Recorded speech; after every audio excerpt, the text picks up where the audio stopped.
Welcome in, everybody, to Fantasy Pros MLB. This is Leading Off Live, brought to you by Bet365. Bet $5, get 150 in bonus bets.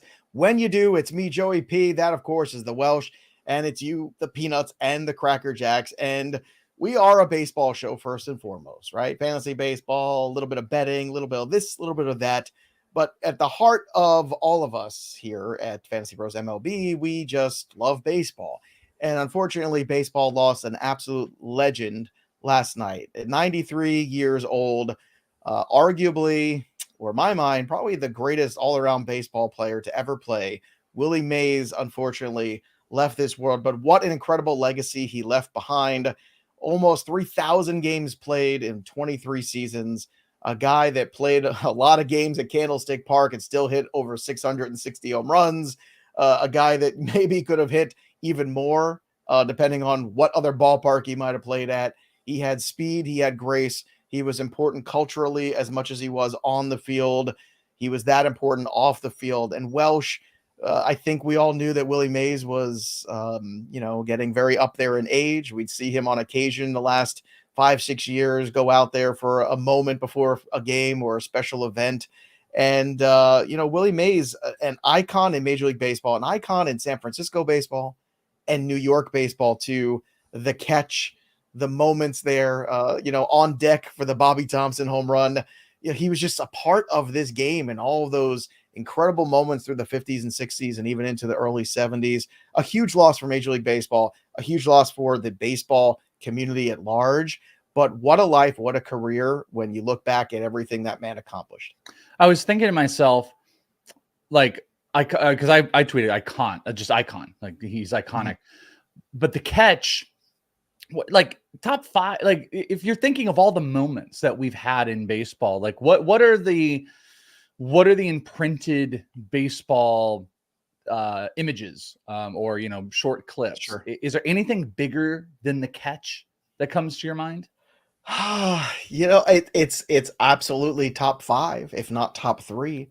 And it's great when you have those iconic moments happen with iconic players. And I think that's the thing. Like, you don't always get like the Bobby Thompson home run, ironically, right? Bobby Thompson was an iconic player. He had an iconic moment.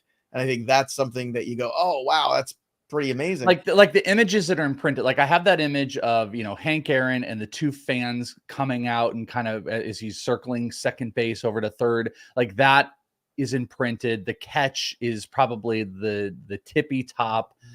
Kirk Gibson, that's not like a great one, but like those are some of the memories that are imprinted. But I don't know. I think it is the iconic, like that is the image I think of outside of like Ken Griffey Jr.'s swing. Like that is the image. If you were to say, give me one baseball play that exemplifies baseball and its history, it's like that catch. It really is incredible. So it's sad. It's sad to we lose, like our history. Mm-hmm. I mean, it's incredible. Baseball's incredible because that man will live on forever. Like he is going to live on forever, but losing the important pieces, of our baseball life, it's definitely sad.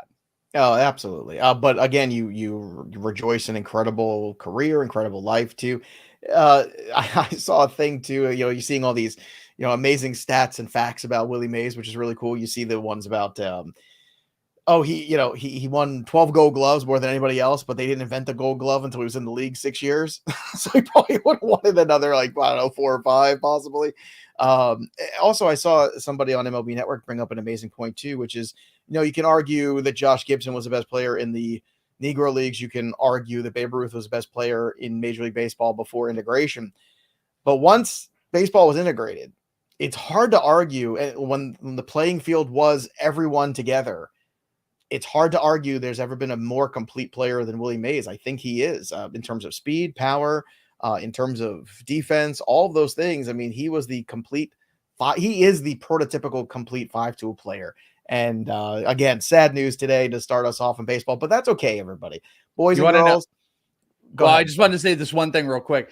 It makes me think of it. It's Willie Mays adjacent, but Willie Mays, I believe, the story is relative to this, that he lived out here in Arizona, in Scottsdale, in a neighborhood that a friend of mine, Ann Bogmans, used to live in North Scottsdale. And when I don't know if we've told this story before, but when Bogman was a kid, We had, like I said, a couple friends in this neighborhood. He goes into this neighborhood, and Barry Bonds was at Willie Mays's house, but outside.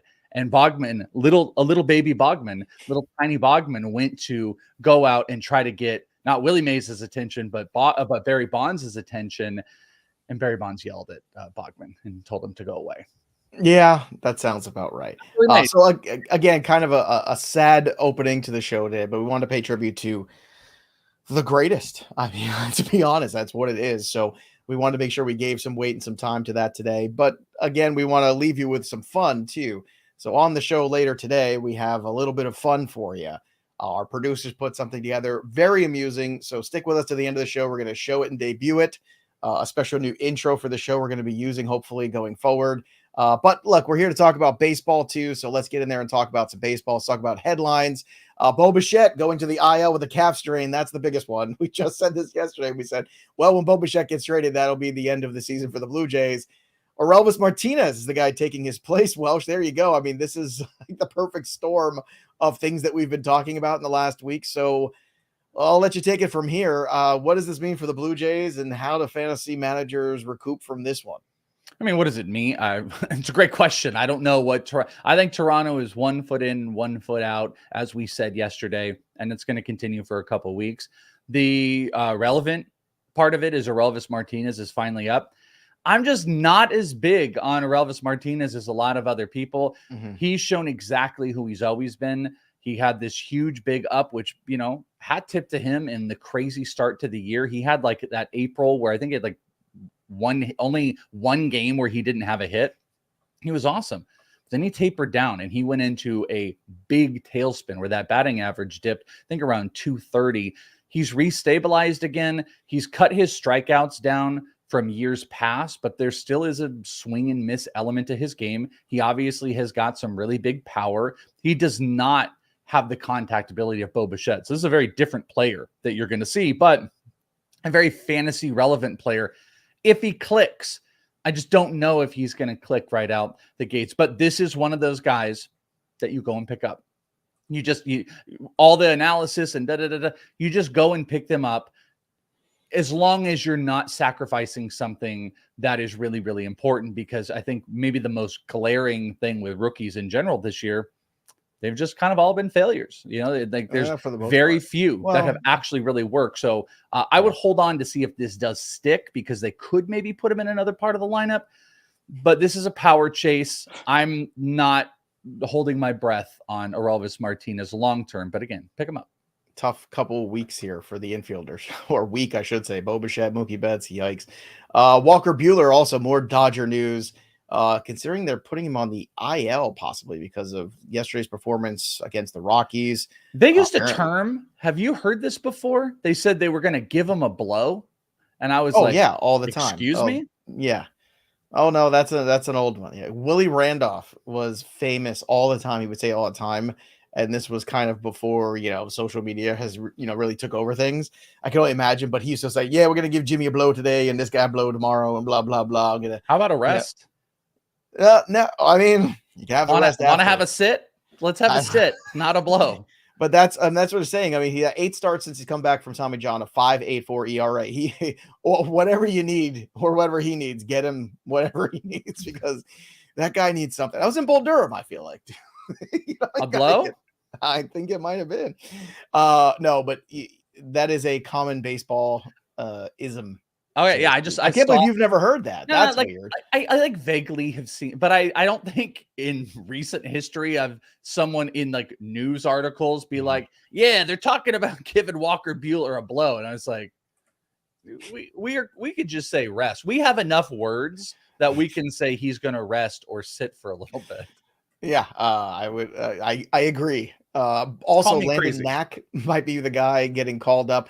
I think the biggest beneficiary, like if you look at who's winning right now for the Dodgers, I think it's Gavin Stone. Walker Buehler's going to the IL. Bobby Miller's getting hit all over the ballpark.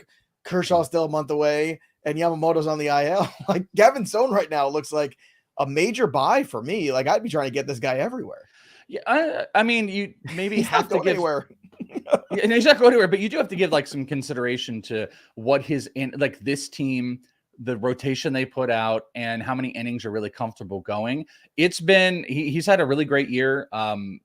But he's got an almost full ERA differential from his expected. He has a 3.01 ERA, but it's a 3.98 expected. His Ks have been really low. His walks have been better on his career, but still not great. And I don't know, like he weirds me out this right here. This is such a weird thing. You see guys that throw fastballs as their primary pitch, and that pitch will have like a 15, 16, 18% whiff rate. And then the secondaries will go in and have this big whiff rate. Well, he throws his best pitch is his changeup. He throws that pitch more than any other, but it has it still has a 34% whiff rate, but then he's got sinker and fastball with even lower whiff rates. So I don't know, like you would love to see a little bit more of a mix so his changeup could be more effective. So you can get that into like the 45% whiff range. And then I think you could see those Ks go up, but he's a, under 20% K guy. He's great right now if he's sitting out there. I don't know if I'm trading for him because like so many of these young pitchers, what does he have going for the rest of the year if they decide to start tapering down the innings? Outside of every freaking Dodgers pitcher getting hurt, they will get Kershaw back at some point. They probably make a move here in the near future. I'm down with Gavin Stone, but there's a few warts.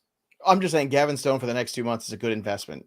Yes, that I agree with that. I think you're looking at June 19th to maybe even early August, like mid-August. Like I think you're in a good spot here with him. At least through the month of July. I think he ain't going no place. Nick Lodolo, I saw Razor in the chat was saying that Nick Lodolo here to put a Cy Young wager on him. Oh, give me that. Get out of here. I mean, not going to happen, but he's a Reds guy. Let him have his time. Let him have his fun. Struck out 8 guys, no walks, 18 whiffs, 50 swings, and misses, 36% whiff rate. Look, he's been great. We talked about last week. I asked the question, did Nick Lodolo become an ace right under our nose and we didn't realize it? 2.76 ERA. It's great. Like this is the way the Reds stay in this thing, and they get Marte back in a couple weeks. Very exciting. Also exciting. Max Scherzer is going to make his season debut on Saturday against the Royals. Huzzah! And Justin Verlander goes on the 15-day IL retroactive with the neck discomfort. Still got a crick in the neck. Still not working out from Justin Verlander. So we'll see. Old people, this is what happens to us. We get neck problems, back problems. I need a Becchiotomy. Yeah, he's got to get a blow. Edwin Diaz. Scoreless 9th for him. He's back, baby. Andres Munoz pitched 1 2/3 scoreless innings. Now, interesting thing about Munoz is it's like, his ERA is at 1.47. He's got 13 saves. But it's funny, sometimes you see him, he'll come in and pitch when it matters most, like to win the game, because they don't care about our fantasy teams. And it's something that I've noticed they've done with him on a few occasions where it kind of takes him out of saves. Does that bother you, or you just kind of say, you just got to take the lumps? I know it bothers you internally as a fantasy person. Yeah. But I mean, it can't really shake you off Munoz, right? Like when that occasionally happens, like you got to take the good with the bad there. It's not going to take you off now, but if this team does take the trade deadline and go to bolster up that bullpen, it could be something in the crunch where this team has shown you like they're not committed to him being the every day. This is why a lot of us like Matt Brash, and then he gets hurt. But this is why he would have been one of those guys that would have gotten those saves. So you guys friends on MySpace or something? Like he's actually a super nice guy. He's just super nice. Well, he has one of the nastiest pitches in baseball. I think it was Austin Riley, I think the one that said that his sweeper was the grossest pitch in all of baseball. But that doesn't matter now. No, he's whatever. Tommy John, he's out. But if they were to go and acquire, any of those pseudo closery type of guys, if they were to go get Tanner Scott, that might be a little bit of a warning sign for the end of the year. So I don't know. It doesn't sway me, but it does keep my attention going. Trade wins are starting to go too. I don't know if you saw a report. We always know the Mariners. And they're going to be involved in those. But you also had the Padres and Preller, them saying that they are the most active team right now. So you are going to see these teams starting to fight for those pieces. And a lot of those pieces are going to be bullpen sides. Tanner Scott's going to get traded. That's been confirmed. A couple of closers are going to lose those jobs. And we just don't know what the market's going to look like. But I think the Mariners clearly are a team that would go out and try to get some bullpen help when they do. They need a lot, the Mariners. Corbin Carroll, 2 for 3 with a triple, so he's healthy. Yay. And Slade Ciccone really stuck the shiv in my back yesterday. 6 scoreless innings. How dare you, Slade Ciccone? How dare you? You're such a negative Nancy on Slate. Every time he comes up, you're like, Every time, no, I'm not negative. I'm positive. I'm just on the under because it's worked and it's made me money. And yesterday it didn't. So I'm a little sad. I'm allowed to be a little sad. Good. I'm not mad. I'm sad. All right, well, maybe good. I need a blow. Cheer me up. Blue Jays released Daniel Vogelbach. So there you go. Rookie time. Sedin Rafaela, 3 for 4 double RBI. Good day for him. He's 16 over 26 over his last 7 games. So really heating up in June. Rafaela was a player you were very much on. And it looks like, again, the strikeout's still there, but it looks like a player that's going in the right direction. Ben Rice did play yesterday for the Yankees, 1 for 4 with a single. There you go. And Jason Dominguez apparently has what? An oblique strain. Well, stop me if you heard it before. So there you have it. Yee. I am so done with oblique strains. That's going to be, I'm telling you, that's going to be the thing that's going to be this offseason is all of baseball is going to rally around. What are the things? Everyone's like, we're going to stop throwing so hard. Stop throwing 100 for Tommy Johns. What's going to be the thing that's going to start helping obliques? It's going to be some type of workout. It's going to be some alteration that a place like Driveline is going to do. There's going to be some type of tackling because this is the new thing. Bat speed's up, obliques are up, rib injuries are more common. That's like every other injury is something right around the waist. It's something right in that area where, the torque and that bat speed is affecting, and it's pretty brutal. And some of these things can be really long-standing. So this is why when someone had tweeted me about hey, who'd you rather have rest of the season, Noelvi or Jason? At this point, it is Noelvi because I don't know what this recovery is going to look like. The Yankees are not aggressive in bringing Dominguez up. I think in September, Dominguez can be up and doing stuff, but Noelvi is going to be back, I think, in like a week and a half. Isn't it like June 28th, I think, or something like that. 27, 20, somewhere around there. Here's a quick question here from that guy. Does Betts have any trade value coming out saying 6 to 8 weeks? Can you trade him? Would you trade him? That's interesting. Somebody, and not in like Roto or it's got to be top of the standings team. It's got to be a team that's coasting and goes, I want to get greedy and has a buttload of depth to be able to do that. That's got IL spots. Yeah, it's like a playoff run. They're making in a league where someone can get them on the IL. There is this is the playoff run guy. You're going to get him for your fantasy playoffs. So there is some inherent trade value, but I don't know. Like if I had Mookie Betts, I'm not going to go. I mean, here's a question. Sedin Rafaela. Like, would you rather have Rafaela right now, who has been, top 25-ish player over the last couple weeks? He doesn't have a great hitting profile, though. I'll tell you that. High Ks, no walks. I would say that's not enough. But if there was a package with him and something else, maybe. If I was a team that was fighting for my life and I knew, without Betts the next 2 months, I'm toast, then I might give it a shot. But other than that, I think I would probably, it would need more of a package than that to get that done. As I said, please stay to the end of the show today. We got a special fun thing for you. We want to leave you smiling today. We also want to leave you with some guys to pick up off the waiver wire. So without further ado, let's hit the waiver wire for week 13. Let's put some guys on your roster. Welsh, I want to start with Tyler Soderstrom, first base / catcher for the Oakland A's, rostered in 47% of leagues. He's hit safely in 10 of his last 11. He's at 342 over that span. He is, the slash right now still kind of, trail behind a little, only hitting 250 on the year, but the slugging's up to 464. The on base is at 357. It seems like he's starting to carve out a little bit more of an everyday-ish role here. And when it comes to the A's, they've got a lot of space. He's only rostered in about 50% of leagues. And if he does have catcher eligibility in that league that you're playing in, I think this is a player that you should consider picking up in those deeper formats, especially while he's on the hot streak. Bladay's played pretty well too with the A's. They've got a little bit more offense, I think, than people realize. So Soderstrom's a guy that I think people should add. What do you think? I'm fine with it. Maybe in deeper leagues, it's funny that you brought up because I would prioritize Bladay first. I really like. I would agree, but he's already rostered in 80, so I don't think that's really more realistic. Yeah, I think this is a solid power chase guy. I think what you pinpointed the advantage if he is catcher eligible in some spots, that's a good place to be in. And I think he's at the point where he's probably going to stick around for the majority of the season. It is weird though; they have a type. It's like Soderstrom to Bladay to Brent Rooker. Like they're all that same type of player, but high barrel percentage, good hard hit number. Soderstrom is definitely starting to come through. So I think it is a pretty decent time, especially if you're looking, for some of that bench help. I'd be picking up Soderstrom. Another guy to pick up, look, just to see, 33% rostered, DJ Hurds, also known as David John, by the way. I did not realize that the DJ was David John. Could be a lot of things. Hurds has a minor league strikeout rate of 12.9 K per nine. So he's got strikeout potential. He's got 3.77 ERA, a 1.19 whip, and 21 Ks in 14 innings so far for the Nats. Somebody asked me, is this a fluke? And I said it might be, but he also gets the Rockies next. So I kind of look at that and I go, hey, why not? Let's continue to look ahead here for DJ. And it feels like if you're hurting for pitching right now, like, you got Walker Buehler going to the IL. You didn't expect that. You got some other pitchers, waiting on Scherzer hopefully this weekend. Maybe Hurst is another guy you could pick up. Another guy too, Ben Rice, we've talked about. So again, different eligibility factors in different leagues. We talked about him yesterday on Fantasy Pros MLB on leading off. I saw Rice play in person at AA this year. I was very impressed with him. He's slashed 275, 393, 532 with 15 homers, 9 steals currently.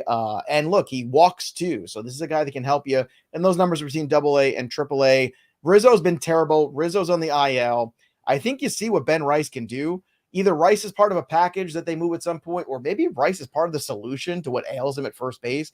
Either way, it was encouraging. He played last night. Let's see how the playing time goes. But he's rostered just 17% of leagues. A few other names too. Chad Green, because Yimi Garcia is now obviously on the IL. So Green is up next for saves. So you might as well add him. He's only rostered at 12% of leagues. Noelvi Marte still just rostered in 60% of leagues. Well, what are people waiting for?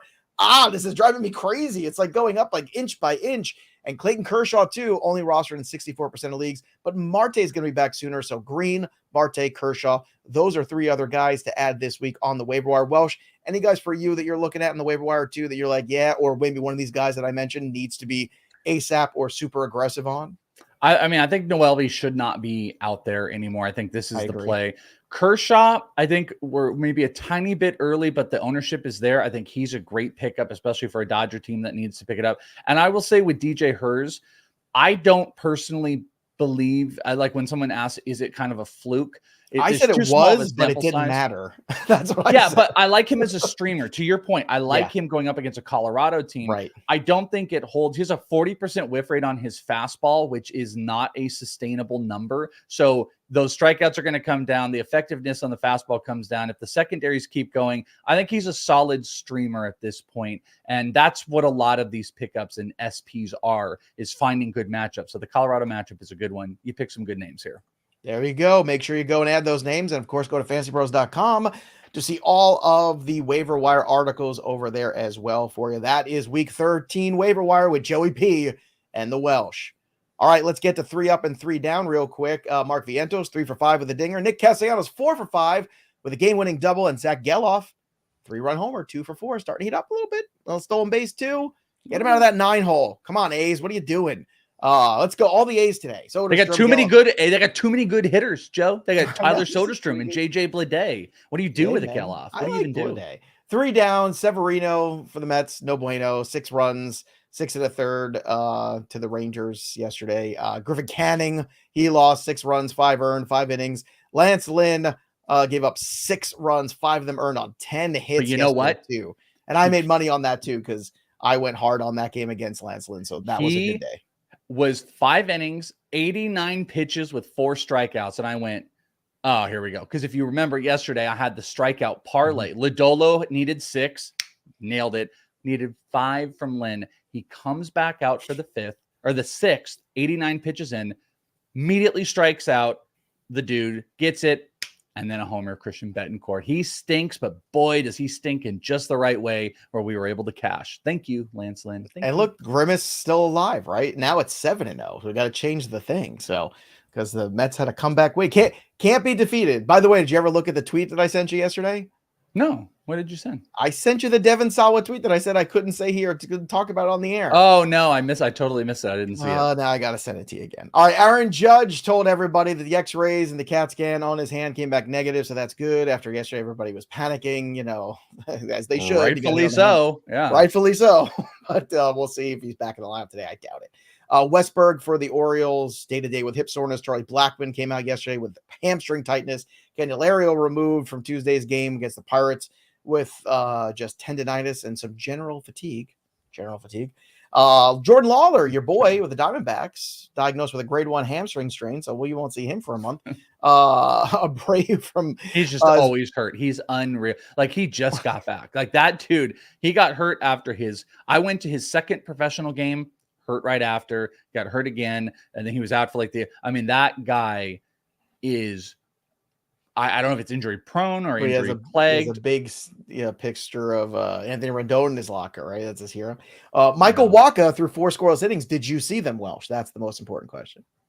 Well, we said this yesterday. Yeah, I was there at the complex side. You said you were going, and now I'm asking. Oh, no, I was there because he did that on Monday. Yeah, on Monday. Yeah, so I was at that one. Looked phenomenal. Eloy did get to him. He won the first battle against Eloy. Did he? How was Eloy running? Oh, still the same, huh? Dude, I am genuinely, I don't know how to answer things because I put out the videos. People are being mean too, by the way. I mean, me making that sound is mean, but I will tell you, I can't conceptualize a player who, by the way, out here has faced a couple major league pitchers. He's hitting over 500 in complex, as you should. It's this type of league, but you're hitting over 500. Your bat's live. You've had doubles. You've had a homer, singles. Your bat looks great. He physically cannot run.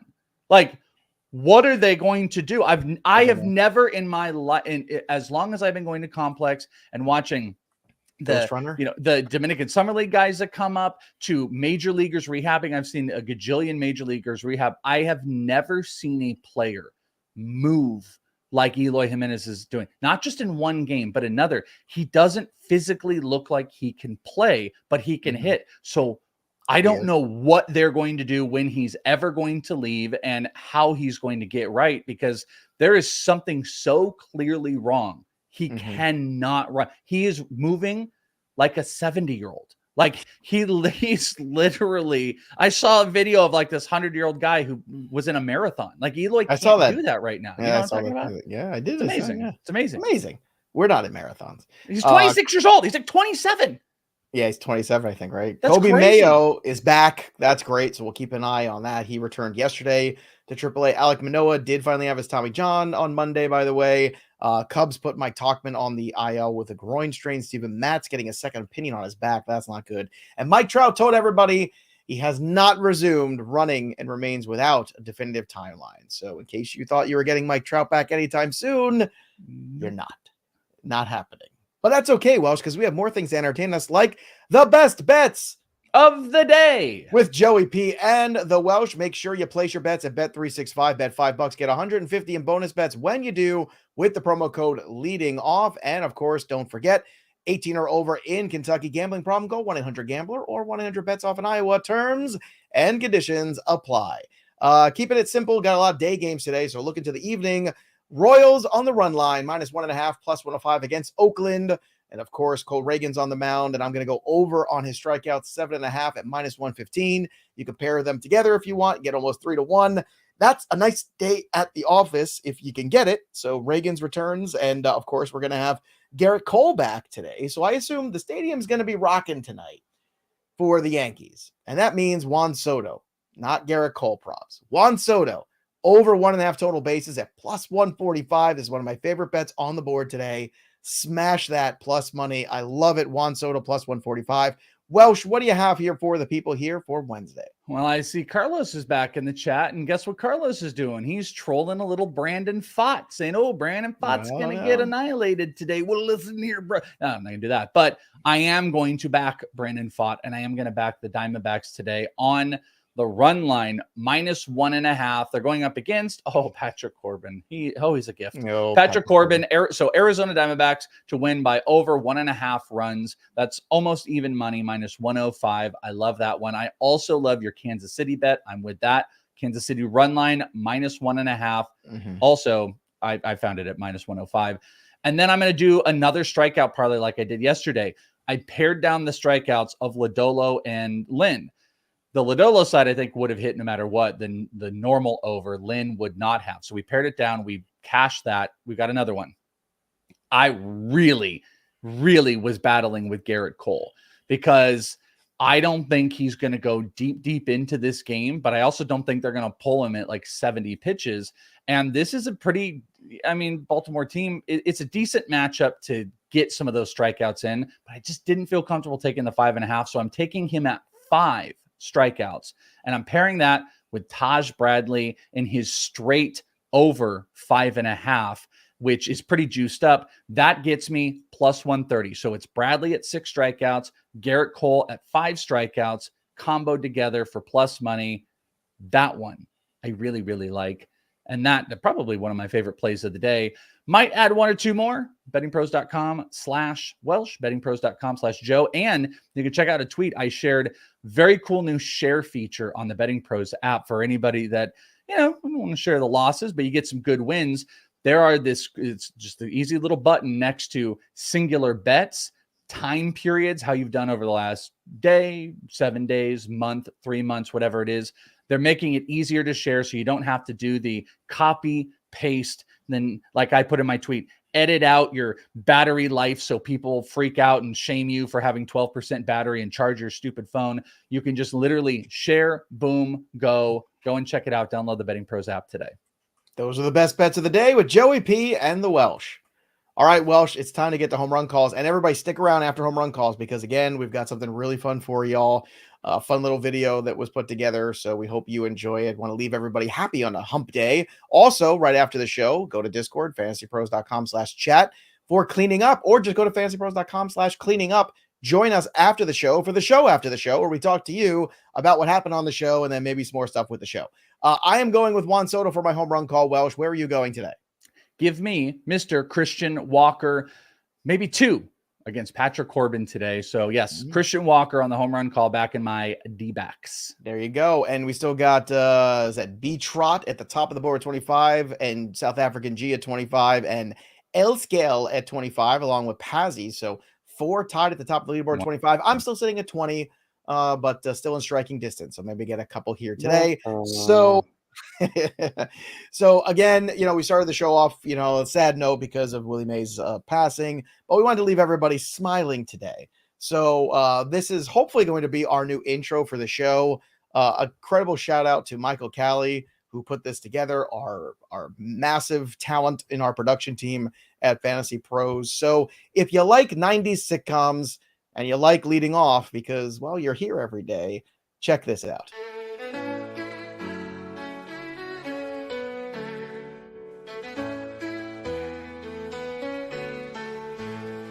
Joey P, man, with stats in hand, spilling numbers like grains of sand. Fancy talking about diamond dreams, chasing players, whispering their schemes. Oh, Welsh, breaking it down real slow, voices howling in the radio's glow. Talking monsters on the baseball field, wizards swinging bats and magic shields. Fantasy baseball in the night, podcasters giving us that sight. Question marks and stars collide. Dreams of glory never hide. There you go, everybody. Fantasy baseball in the night. And fun fact, Welsh actually got that song made on AI, put in some stuff there into the AI machine. And look how far AI's come since the There's actually a full look how far it's come song. since that. I mean, look at that. God, it makes me sick every single time looking at that. Yeah, no, I actually have a full song that was created that we teased it last week. It's an over 3-minute version of that song. And I'm telling you right now, that thing is crazy catchy. I have had it Oh, in the it's in back my of my head. head. It was in my head all day yesterday. I heard. In I the watched it night. once when Michael sent it, and I laughed, and then it was in my head the next like 3 hours. Fantasy So- baseball in the night. And the Peanuts and Cracker Jacks making a great appearance there as well. So very exciting. Again, shout out to Michael Cali, shout out to Welsh for putting that the pieces together, and hopefully we'll be putting that on the front of the show here from now on. Welsh, great show today as always. Join us, fantasypros.com/chat, Discord, fantasypros.com/cleaning up. We'll take your questions. We'll try to help you out with your rosters, trades, waivers, whatever it might be. Subscribe to the channel, drop your comments below, and of course, ring the bell till it goes ding for notifications, because we are the fastest growing MLB channel in the history of the universe. That'll do it for us. But the story of the game goes on. For the Welsh, I'm Joey P. We'll see you next time, kids. Fantasy baseball in the night. In the night. Dun, dun, dun, dun.